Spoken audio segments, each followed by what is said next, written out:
Hi there! Welcome to episode 4 of Tom's Agile Corner. Brought to you today by A2Agile. A2Agile.com. As a matter of fact, it's always brought to you by A2Agile. We're here to help you with your Agile needs.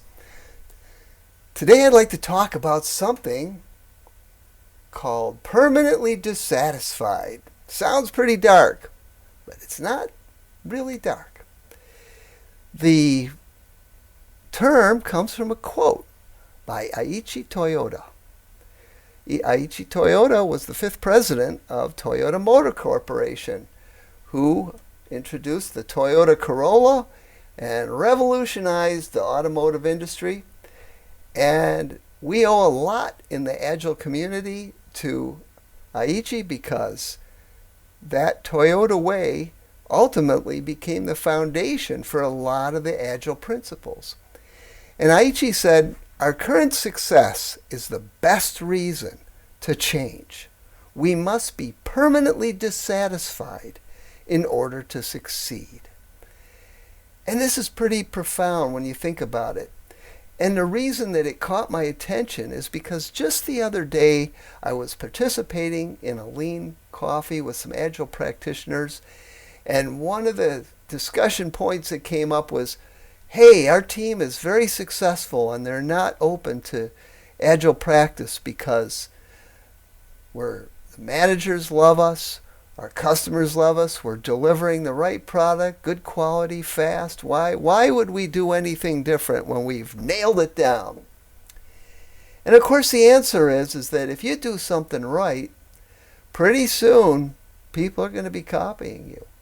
Pretty soon everybody's going to be trying to figure out what your secret sauce is and how they can get some of it. And lo and behold, eventually you just become average. And I can't think of a better example than than Larry Graham. Larry Graham, who had a band called Graham Central Station back in the late 60s, 70s, maybe even into the 80s, was the inventor of the slap bass. As the story goes, he was in an organ trio, and he was playing guitar with an organist, of course, and a drummer. And the pedals, the bass pedals on the organ broke, and so they needed some bass, and so he switched over to playing the bass. And one day the drummer wasn't there, and so he felt like he needed to try to add more rhythm to his playing, and he started banging on the strings, and lo and behold, the slap bass was born. And look, here, take a listen. This is Larry way back in the day.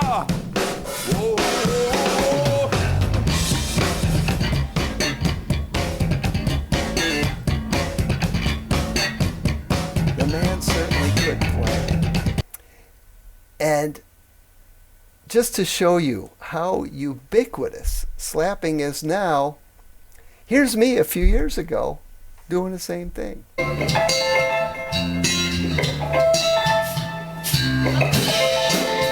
Okay, well, maybe not exactly the same thing, but similar technique, slapping the bass, bringing some extra rhythm to the sound. And the point being is that almost everybody does it now. It's pretty average. So if you saw Larry doing that today, you'd think, so what? But he was extraordinary back in the day. And so being extraordinary is a fleeting thing if you can't keep innovating and keep improving. So I encourage you to talk to your team. If they think they got it made, let them know that having it made is not a permanent thing. I hope that's helpful. I hope if I can be of further help to you, you'll reach out to me through the A2Agile.com website, and we'll talk again real soon. Thanks for listening.